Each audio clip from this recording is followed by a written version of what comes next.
Assalamualaikum warahmatullahi wabarakatuh.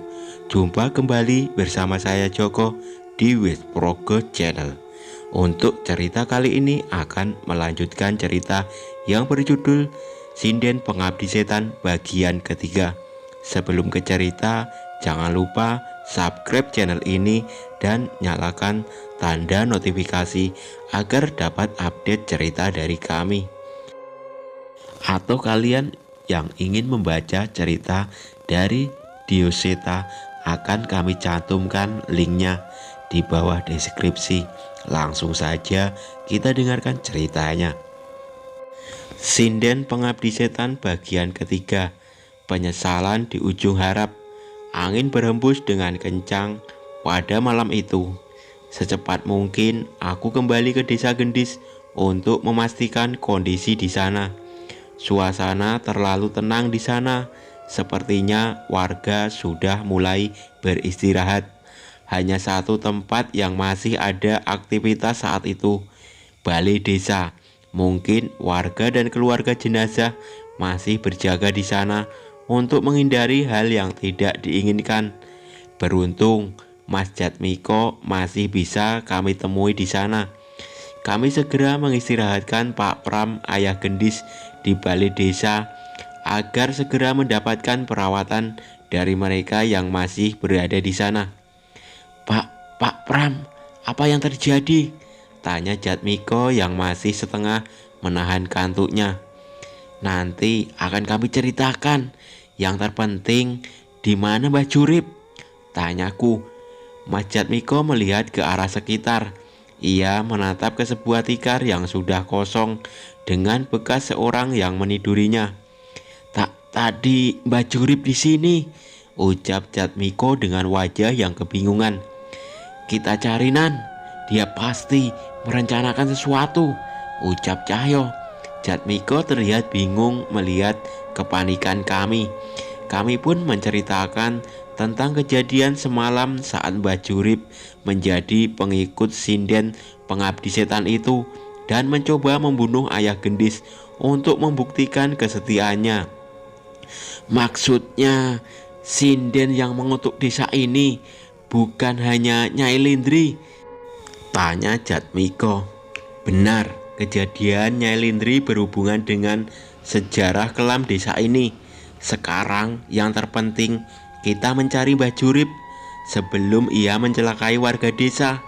Balasku, kami dan beberapa warga yang masih terjaga mengecek setiap rumah di desa. Namun keberadaan Mbah Jurip tidak ditemukan. Yang kami bisa saat ini hanyalah meminta warga untuk menutup pintu rapat-rapat dan memberi informasi bila melihat kemunculan Mbah Jurip.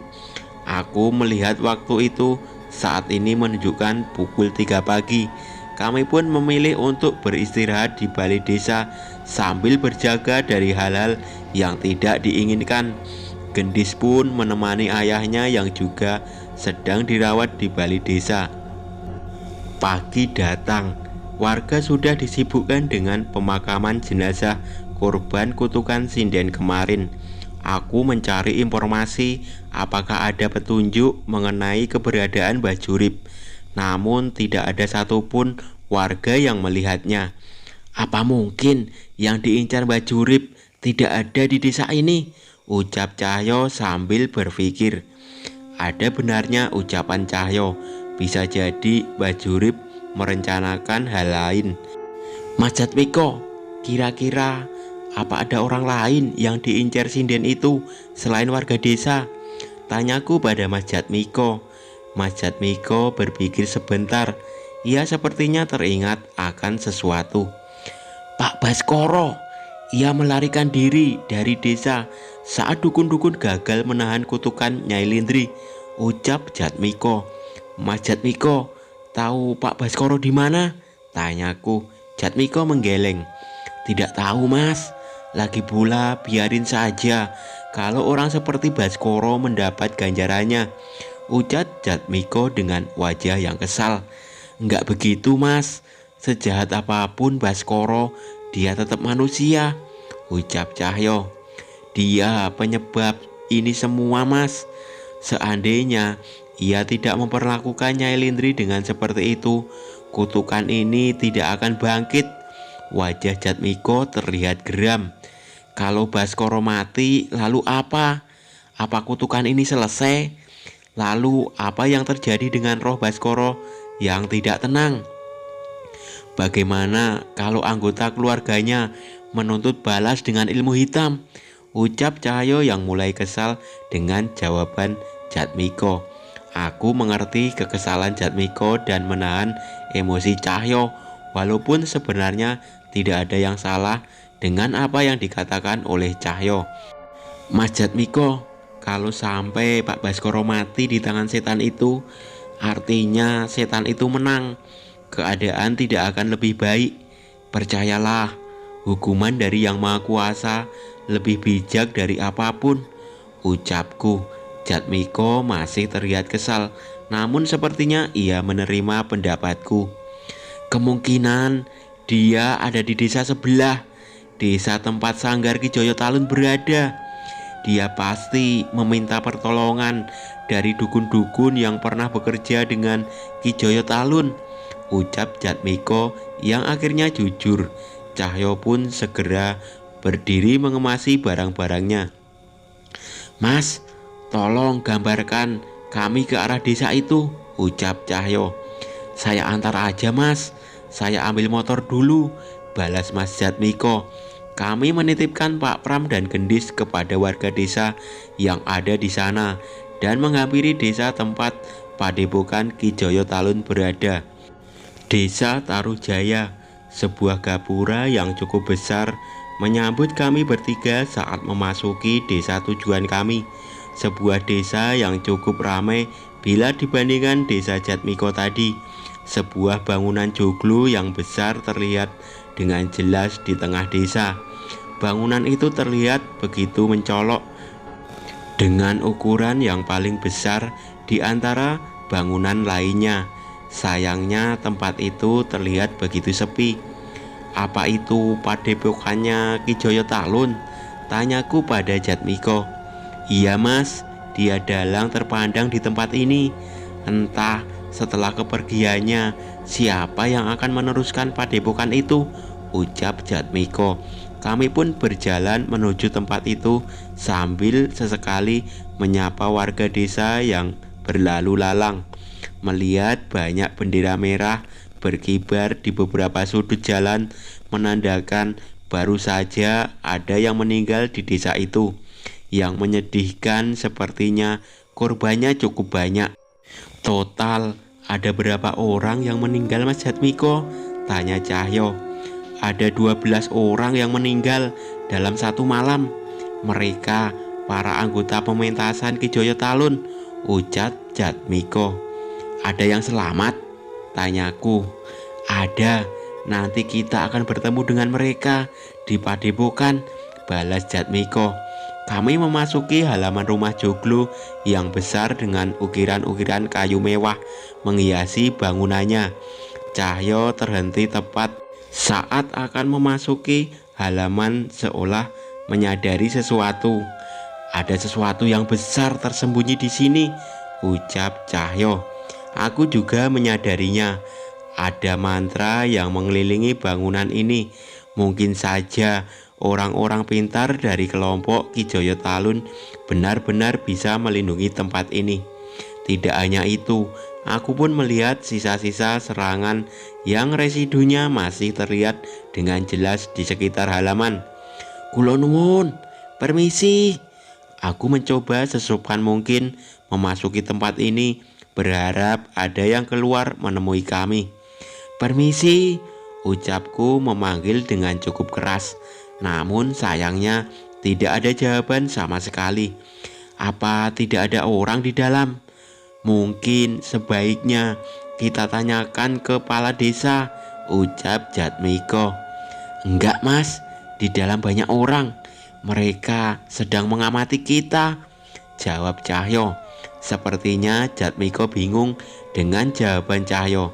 Tapi aku pun menyadari ada beberapa orang yang mengintip dari bilik jendela. Merasa perlu melakukan sesuatu, Jatmiko pun maju menghampiriku dan ikut mengetuk pintu dengan keras. "Pak Baskoro, Bapak di sini kan? Tolong keluar sebentar. Ada yang harus kita bahas," teriak Jatmiko. Tetap saja tidak ada yang menjawab panggilan Jatmiko. Sebaliknya aku mulai merasa ada hal aneh saat itu. Aku merasakan ada sesuatu yang mengelilingi kami, namun kami tidak melihat ada makhluk lain di sekitar kami. Aku dan Cahyo mulai waspada saat akhirnya tiba-tiba Jatmiko berteriak dengan menunjuk ke arah langit-langit tepat di atas kami. Ular mas," ucap Jatmiko yang mulai ketakutan.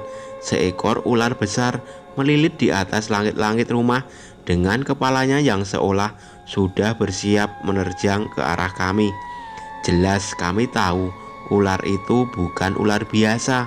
Seseorang yang mengirimkan ke tempat ini seperti bertujuan untuk memantau atau menghalangi mereka yang ada di dalam untuk meninggalkan tempat ini.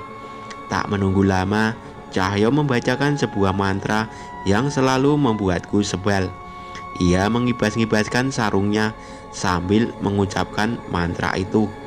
"Mas, mending kita jauh-jauh," ucapku pada Jatmiko. "Kenapa mas?" "Udah, percaya aja. Itu ajian andalan Cahyo buat ngelawan makhluk itu," ucapku sambil mencari sesuatu dari tasku. Ajian itu tidak memiliki kekuatan perusak, namun lebih efisien untuk situasi saat ini. "Mas, bau apa ini?" ucap Jatmiko yang wajahnya sudah berubah menahan bau dari ajian Cahyo. Aku tertawa sambil menutup hidungku. "Itu ajian andalan Cahyo. Cocok buat ngusir hewan buas. Baunya berubah-ubah. Cocok banget kan sama yang bacain mantranya," jelasku sambil meledek Cahyo. Ini namanya ajian pesona kayangan. Cuma yang suci, yang berhati baik saja yang bisa tahan dengan ajian ini," balas Cahyo membela diri. "Pesona kayangan kepalamu. Kalau kayangan baunya begini, aku tak nungguin di depan aja wis." Tapi memang ajian ini selalu ampuh untuk mengusir hewan buas, terutama kiriman seseorang.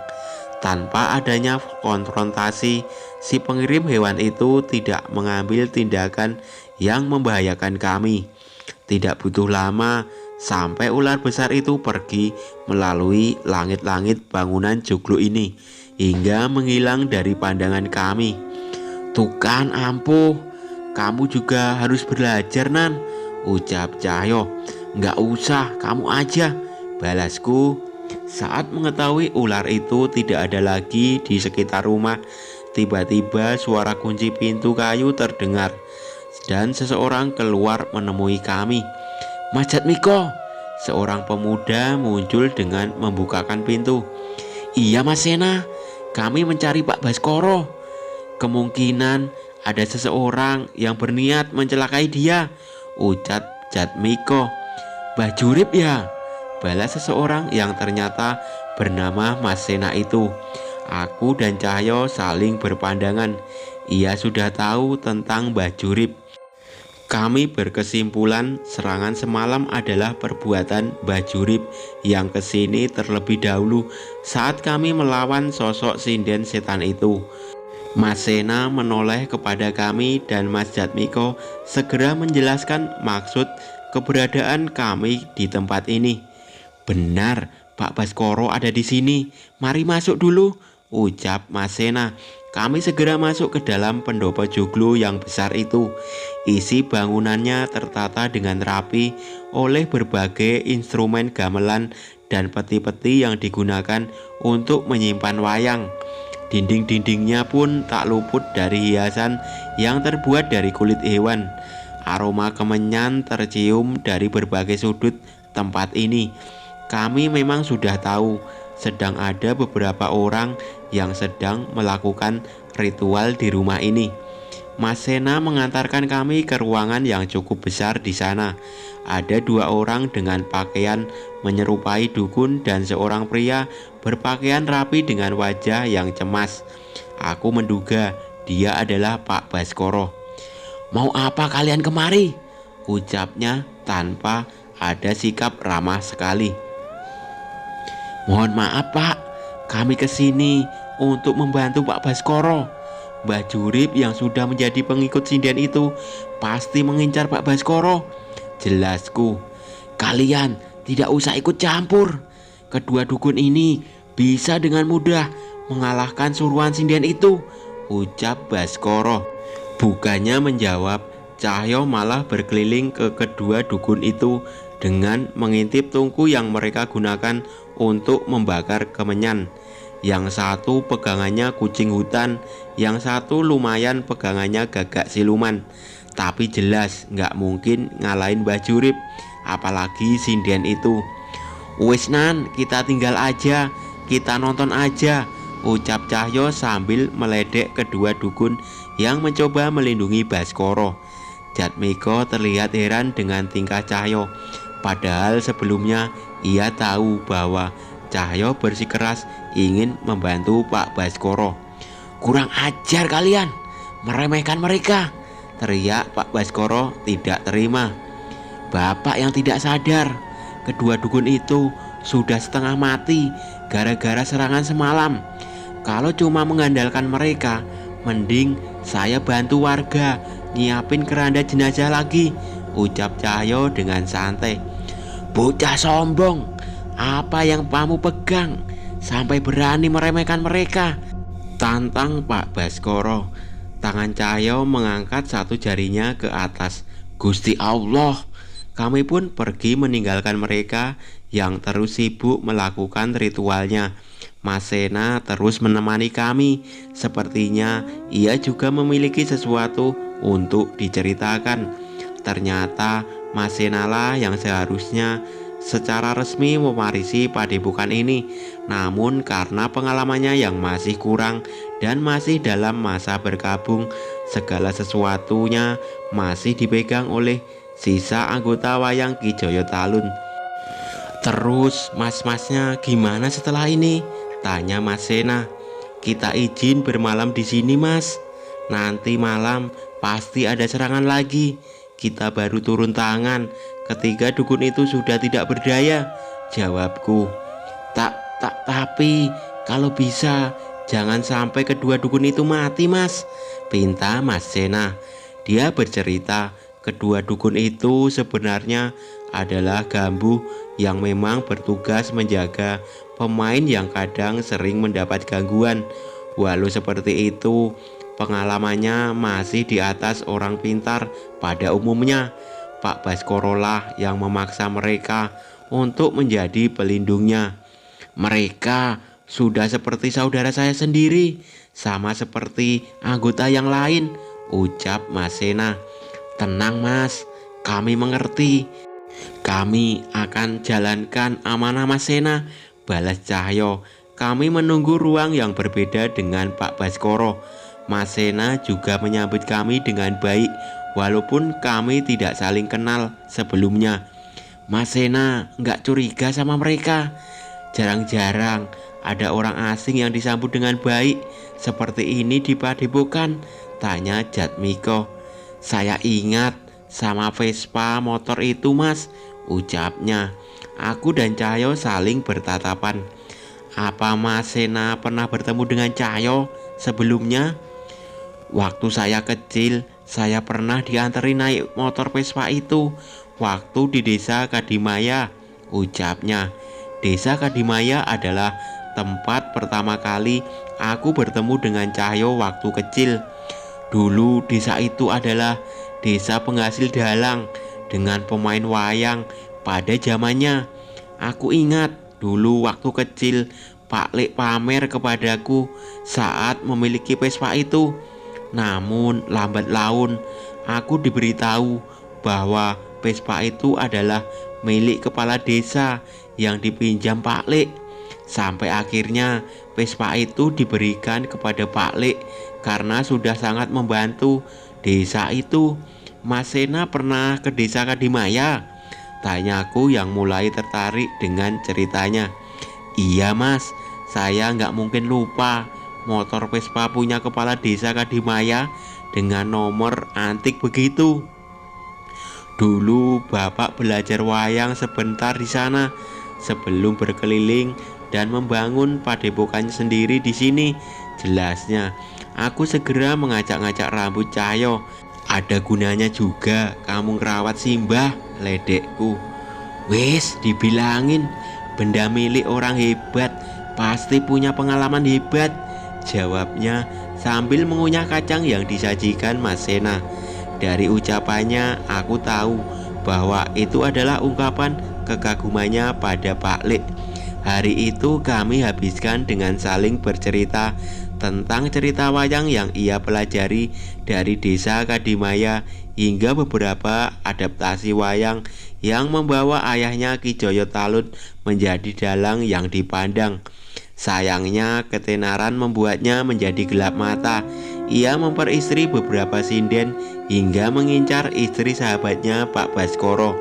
Nafsu Ki Joyo Talun bertemu dengan keinginan Baskoro untuk memperistri salah satu penari di sanggar Ki Joyo Talun, sehingga mereka merencanakan siasat untuk memenuhi nafsunya.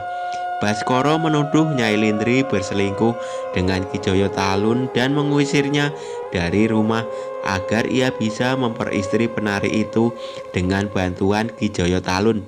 Mas Sena melihat kejadian saat ayahnya berusaha mengajak Nyi Lindri menjadi istrinya, mulai dengan rayuan hingga cara kasar.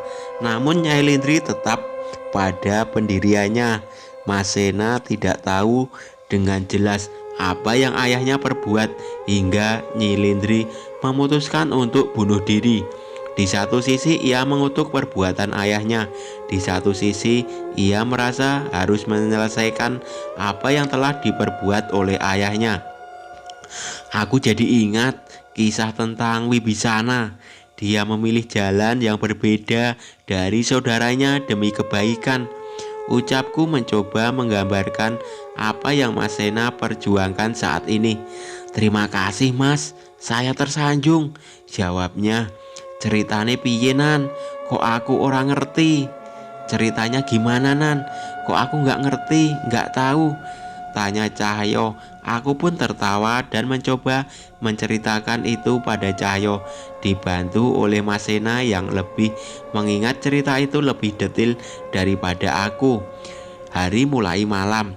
Kami sudah merasakan kedua dukun yang menjaga Pak Baskoro sudah bersiap dengan semua ilmunya. Kami pun berjaga-jaga menyambut kedatangan Mbah Jurip yang sudah menjadi pengikut sinden pengabdi setan itu. Mas Sena sudah memperingatkan warga untuk tidak keluar rumah saat matahari terbenam, sehingga desa terasa begitu sepi. Di tengah keheningan, tiba-tiba terdengar dentuman besar dari arah atap rumah. Sesuatu seperti beradu dengan pelindung yang dipasang oleh dukun itu. Mas, itu suara apa?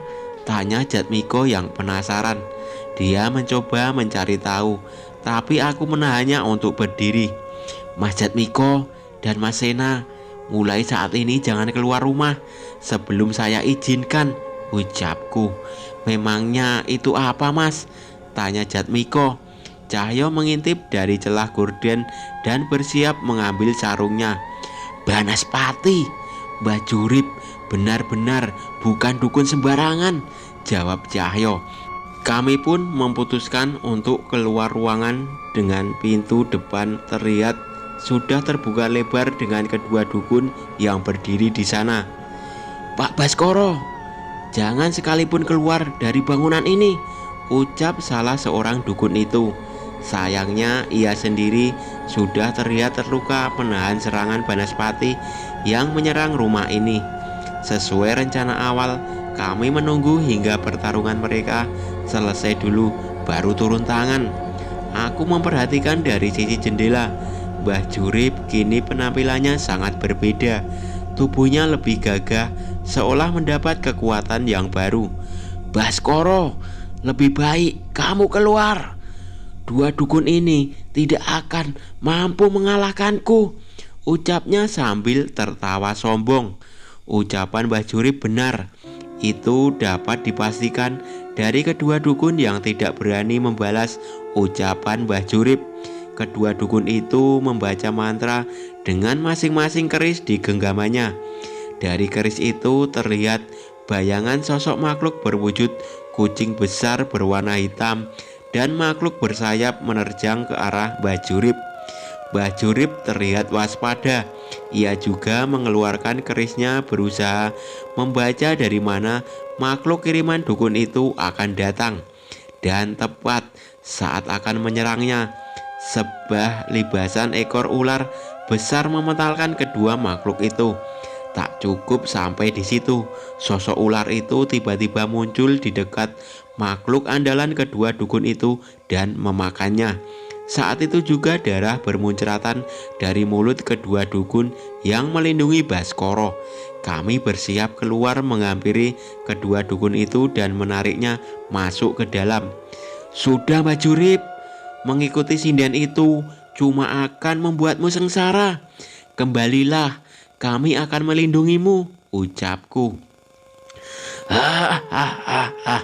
Dasar bocah, kalian tidak mengerti apa-apa, ucapnya sambil tertawa. Kami sudah tahu, kamu terpaksa jadi pengikut sinden itu agar tidak dibunuh kan? Sudah Mbah, hentikan sebelum terlambat, ucapku. Mbah Jurip malah tersenyum semakin lebar. Tidak ada penyesalan dalam keputusanku. Sinden itu memberikan semua yang aku inginkan, termasuk dia, ucap Mbah Jurip. Tiba-tiba muncul seorang wanita berpakaian sinden dengan dandanan yang menawan menghampiri Mbah Jurip. Parasnya terlihat begitu cantik, bak bidadari. Hampir tidak ada cacat sedikit pun dari kecantikannya. Kulitnya putih menawan, semakin indah dipandang dengan kebaya hijaunya yang tembus pandang. Ia berjalan dengan anggun dan menggandeng Mbah Jurip seolah patuh melayani Mbah Jurip. Dik Lindri, itu kamu?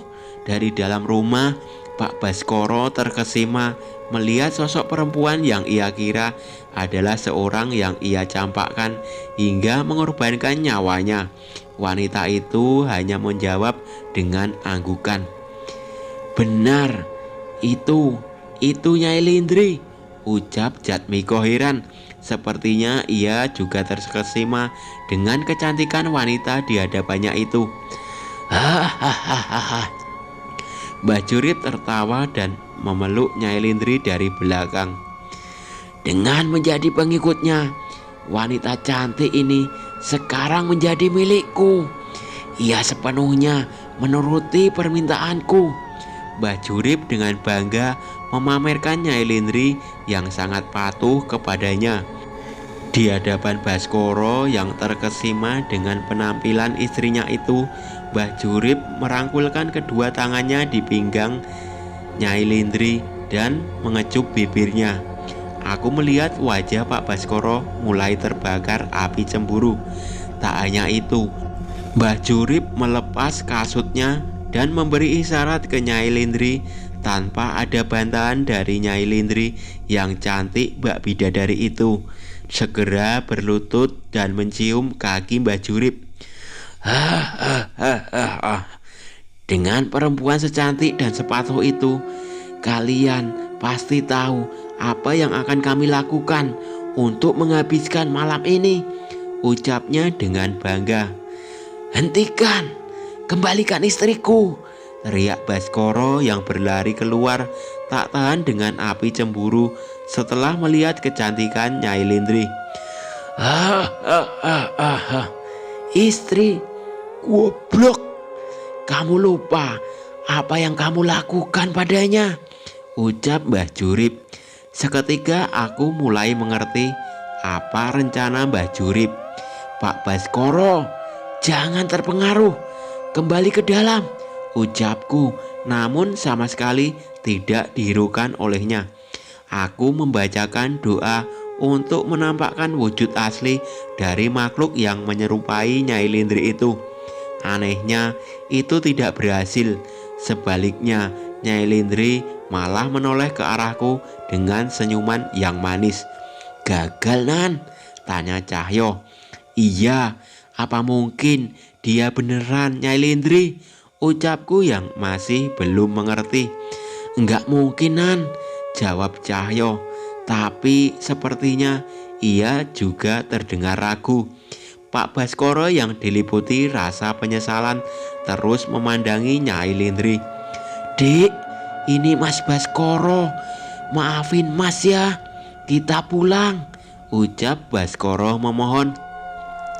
"Jangan Pak, dia bukan Nyai." Aku mencoba menghentikan Pak Baskoro, namun dia mendorongku mundur menjauh darinya. "Mas, berikan apa saja Dik, tapi Mas mohon kembali sama Mas." Sepertinya Pak Baskoro sudah terbawa hawa nafsu atas kecantikan Nyai Lindri. Berani-beraninya kau. Sudah Lindri, kita pergi. Aku ingin mendengar suara merdumu di atas ranjang yang bertabur bunga malam ini, ucap Mbah Jurip yang ku tahu tujuannya adalah membakar emosi Baskoro. Seketika kekesalan Baskoro tidak tertahankan. Ia berlari menerjang Mbah Jurip. Aku mencoba menahannya, namun tiba-tiba ular peliharaan Mbah Jurip menghalangiku dan Cahyo. Saat semakin dekat dengan Mbah Jurip, tiba-tiba Nyai Lindri berbalik dan menatap wajah Baskoro. Saat itu juga Baskoro mematung menatap keindahan wajah seseorang yang pernah menjadi istrinya itu. "Dik, aku mohon Dik, kembali jadi istriku lagi," Baskoro memohon. "Agar apa? Agar kamu bisa menikmati tubuhku yang indah ini lagi," ucap Nyai Lindri sambil menurunkan tangannya dari dada hingga ke pinggangnya. Baskoro hanya menelan ludah melihat pemandangan yang memukau itu. "Agar kamu bisa merasakan lembutnya kulit ini," Nyai Lindri mengusapkan tangannya ke arah pipi Baskoro dan mendekati wajahnya sedekat mungkin dengan Baskoro. "Dan agar kamu bisa menikmati merahnya bibir ini lagi." Terlihat Baskoro sudah tidak mampu menahan nafsunya dan mencoba memeluk Nyai Lindri. Namun Nyai Lindri mengelak dengan cepat tanpa sempat tersentuh oleh Baskoro. "Kalau kamu jadi setan, mungkin aku baru mau mempertimbangkan permintaanmu," ucap Nyai Lindri. "Lindri, sudah, jangan lama-lama. Kita lanjutkan permainan kita tadi siang," ledek Mbah Jurip. Dengan beberapa serangan, Cahyo bisa mengalahkan dengan mudah ingon wujud ular yang menghalangi kami, dan kami segera menghampiri Baskoro. Sebelum kami sampai ke sana, sekali lagi Nyai Lindri mendekat ke wajah Baskoro. "Besok aku akan ceritakan apa saja yang sudah Mbah Jurip lakukan kepadaku." Wajah Baskoro merah padam, namun Mbah Jurip segera menarik paksa Nyai Lindri dan membacakan sebuah mantra. Seketika Banaspati yang sedari tadi melayang-layang di atas rumah mendekat dan jatuh di hadapan kami, menimbulkan sebuah ledakan. Beruntung kami berhasil menjaga jarak sehingga tidak ada luka yang berarti. Namun sosok Nyai Lindri dan Mbah Jurip menghilang dari hadapan kami. Kami mengawasi sekitar rumah setelah kejadian itu, tetapi tidak ada tanda-tanda Mbah Jurip akan kembali, sehingga kami memutuskan untuk masuk ke dalam untuk merawat luka-luka kedua dukun yang melindungi Baskoro. Kalian bisa kan? Kalian bisa kan membantuku mendapatkan Nyai Lindri?" ucap Baskoro memohon kepada kami. "Tidak bisa Pak, Kami sendiri tidak yakin Nyai Lindri itu manusia atau setan. Jawabku, tidak masalah. Saya berikan apapun. Jangan sampai Nyai Lindri dinodai dukun brengsek itu, ucap Baskoro yang seperti kehilangan akal sehatnya. Aku dan Cahyo memutuskan untuk membiarkannya dulu hingga tenang sambil mencoba mengobati dua orang dukun yang terluka. Dik Lindri, jangan Dik Lindri. Berkali-kali Baskoro mengucap nama istrinya itu. Ia terlihat gelisah, bahkan hingga saat kami memutuskan untuk beristirahat. Kami pun mencoba menenangkannya dan berjanji akan mencari jalan keluar untuk memastikan siapa sosok wanita yang menyerupai Nyai Lindri itu. Aku tidak ingat berapa lama kami tertidur sampai akhirnya kami terbangun dengan suara seseorang yang menggedor kamar kami. Langit masih gelap, namun aku tahu sebentar lagi subuh akan datang. Seseorang anggota pemain gamelan yang bertugas membersihkan pendopo pagi itu berteriak memanggil siapa saja yang bisa ia temukan. Mas, Pak Baskoro mas, ucapnya. Kami yang terbangun dengan kegaduhan itu segera berlari ke kamar Pak Baskoro. Sesuatu yang tidak kami sangka terlihat di hadapan kami. Pak Baskoro terlihat tergantung di langit-langit dengan seutas tambang yang melilit di lehernya. Sebuah kertas tertinggal di dekatnya. Dik Lindri, membayangkanmu, aku tidak sanggup bila mengetahui tubuhmu yang indah dinikmati dukun sialan itu. Sesuai ucapanmu, kalau aku jadi setan, kamu akan kembali padaku kan? Cahyo membaca selai surat itu merasa kesal dan melemparkannya. Kami kalah di pertarungan ini. Goblok. Ini orang pikirannya cuma perempuan. Mau sekuat apapun kita, kalau yang kita jagain orang yang otaknya di selangkangan, begini tetap juga gak bakal selamat. Cahyo terlihat emosi dan memukul dinding kayu kamar itu. Sudah Cahyo, dia sudah gak ada. Kita doakan dulu, ucapku mencoba menenangkannya. Mas Sena dan anggota lainnya membantu menurunkan jasad Baskoro dan merencanakan pemakaman yang layak untuknya. Belum sempat matahari terbit, tiba-tiba jendela kayu di ruangan itu terbanting dengan keras. Terdengar suara alunan sinden yang menyanyi di bawah gelapnya langit itu. Itu pemandangan yang mengerikan. Sinden berwajah mengerikan yang kami lihat di pendopo dekat desa Gendis, memimpin beberapa roh wanita dengan dandanan seperti sinden, namun sebagian sudah berkeriput dan tak jarang wajahnya sudah menghitam seperti jasad yang sedang berjalan. Salah satu di antaranya adalah Nyai Lindri yang datang ke tempat ini semalam. Ia berdiri di sebelah sinden yang memimpin itu. Mereka berdiri di sana dengan tersenyum seolah merayakan kematian Baskoro. Bu, satu dendammu pada laki-laki biadab itu sudah terbalaskan. Kini kita tuntaskan dendammu pada warga desamu, ucap salah satu sinden yang memimpin itu. Nyai Lindri sedikit menekukkan kakinya, menunduk memberi hormat kepada sinden itu. Setelahnya mereka memalingkan badan dan pergi dari penglihatan kami. Mas Danan, bagaimana ini? Kami bisa mati, ucap Jatmiko ketakutan. Tenang mas, kita cari cara untuk menghentikan sinden itu, ucapku mencoba menenangkan Jatmiko. Tapi kita belum tahu cara menangkal tembang sinden yang hampir membunuh kita kemarin, tambah Cahyo yang juga terlihat khawatir. Mendengar perbincangan kami, Mas Sena mendekat. Mas Danan, Mas Cahyo, ada yang mau saya ceritakan, ucap Mas Sena. kami memalingkan perhatian pada Mas Sena. Ia mengatakan mungkin ada sesuatu yang bisa membantu kami mengalahkan sinden itu. Keluarga kami memiliki pusaka yang mungkin bisa menahan tembang iblis sinden pengabdi setan itu, ucap Mas Cahyo.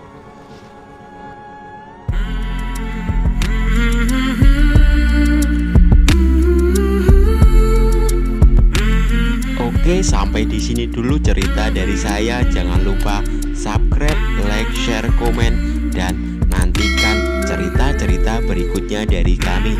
Wassalamualaikum warahmatullahi wabarakatuh.